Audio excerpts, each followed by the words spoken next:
Alright, so before the video cut out, before the last video cut out, we were discussing how we could use equivalent fractions to make this a percent as opposed to doing the division. So instead of doing 3 divided by 5, which would give us 0.6, then we could convert that into 60%.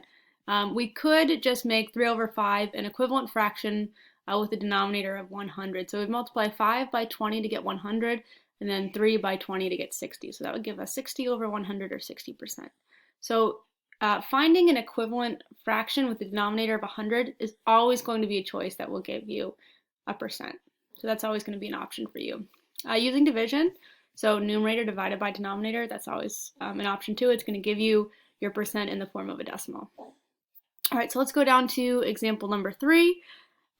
Here on the bottom of the page, so it says Teddy's friend Jacob spends 5/8 of his homework time doing math problems, more than half of his homework time doing math problems. So write 5/8 as a decimal and as a percent. Here we're going to use division. We're going to again divide the numerator by the denominator. Here, there's an example of how the division with decimals would be done. You guys are very familiar with dividing with decimals. So here we're going to come out to 625 thousandths, okay? And then to make this percent, we could multiply it by 100. So we're going to move the decimal 2 places to the right. So this would actually be 62.5%. And I'm going to say to myself, is that a reasonable answer? So 5/8, I know that 4/8 equals 50%. So my answer should be 1/8 higher, slightly higher than 50%. Does 62.5% make sense with that? I would say yes, that is a reasonable answer. Okay, so this is something you might use when it's a little bit harder to make an equivalent fraction with a denominator of 100. So since 8 is not a factor of 100, it's a little bit more difficult to make this into an equivalent fraction with a denominator of 100. In a case like this, you might choose to just do out the division, get the decimal, multiply it by 100 to give you the percent. Okay, so if we look at our final answer here, what percent of his time does he spend of his total homework doing math homework? So 62.5%. The remaining 3/8%, or excuse me, the remaining 3/8 of the time, we could find what that is. Okay, if we scroll down to the bottom of the page, that's going to be your try it. And I do want you to try this. You could find that in 2 ways. So either you could do the division, right? So you could do 3 divided by 8 will give you a decimal. You're going to multiply that by 100. It'll give you the percent. Or, since you know that 5/8 is 62.5%, you could take 62.5, subtract it from 100, and that would give you your 3/8 as a percent, because 5/8 plus 3/8 equals 100%.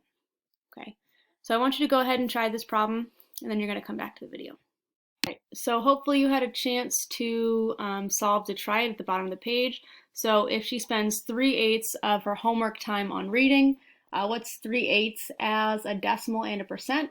So if you divided 3 by 8, you would have gotten 375 thousandths, so 0.375.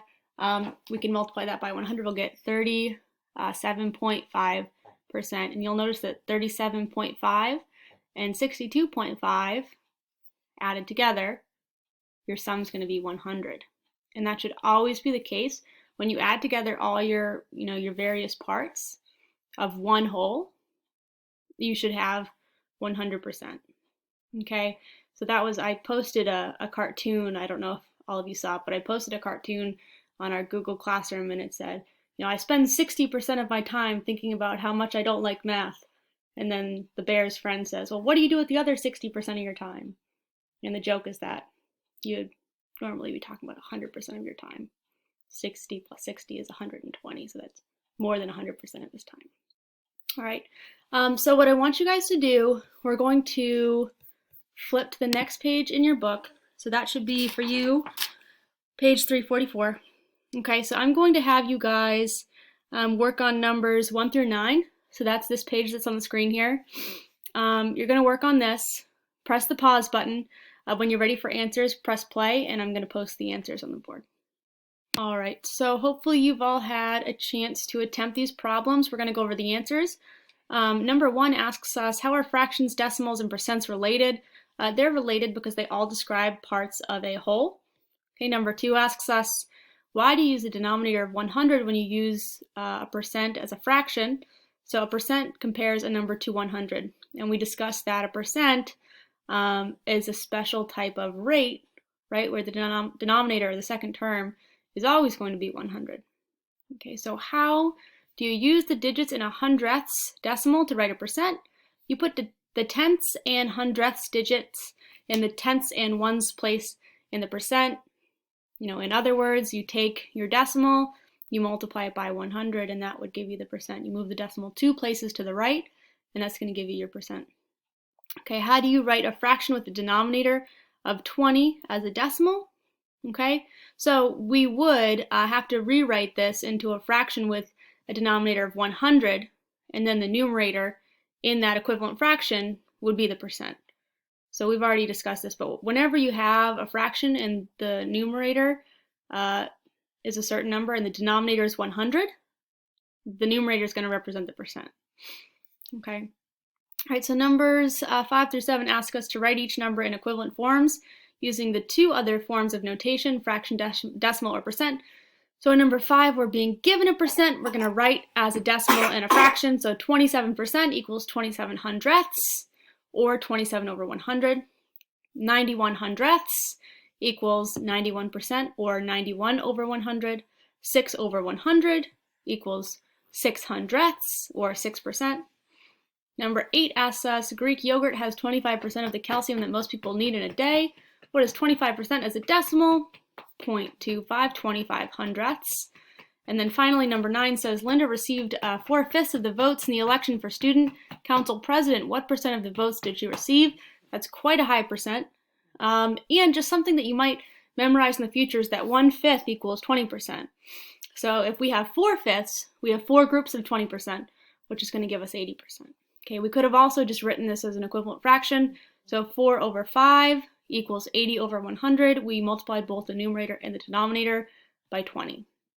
All right, so what I'm going to have you guys do now is, if you feel like you would benefit from some additional practice, I'm going to have you complete the next page in your workbook. So page 345, which I put on the screen right here, the PDF of your student workbook. If you feel like you would benefit from this additional practice, solve these problems. I'm going to post the answers on the board here in a minute. If you feel like you're ready to roll with the homework problems, you can go back over to the Google Classroom and start working on the homework problems for lesson 6-2. So again, that's the Math XL lesson 6-2, and I will have posted that on your Google Classroom. All right, so hopefully we're starting to get a foundational understanding of how percents relate to fractions and decimals. We're going to keep working on these concepts tomorrow. All right, thanks guys. All right, so for those of you that did choose to finish the additional practice, the practice in problem solving on page 345, here are the answers. So for numbers 10, 11, and 12, 13, 14, and 15, we're being asked to write each number in equivalent forms using the 2 other forms of notation, so decimal, fraction, or percent. So if you're given 1, you're going to write the other 2 forms. So for number 10, we're given 25 hundredths. We're going to, convert that to 25%. 25 over 100 equals 25%. And then when we're looking at, so we have decimal form, percent form, and then fraction form is going to equal 1/4. So you can see that 25 over 100, that is a fraction, but they've gone ahead and reduced that fraction by dividing both the numerator and the denominator by 25, which will give us the fraction in simplest form at 1/4. For number 11, we're given 2 over 2, which equals 100%, right?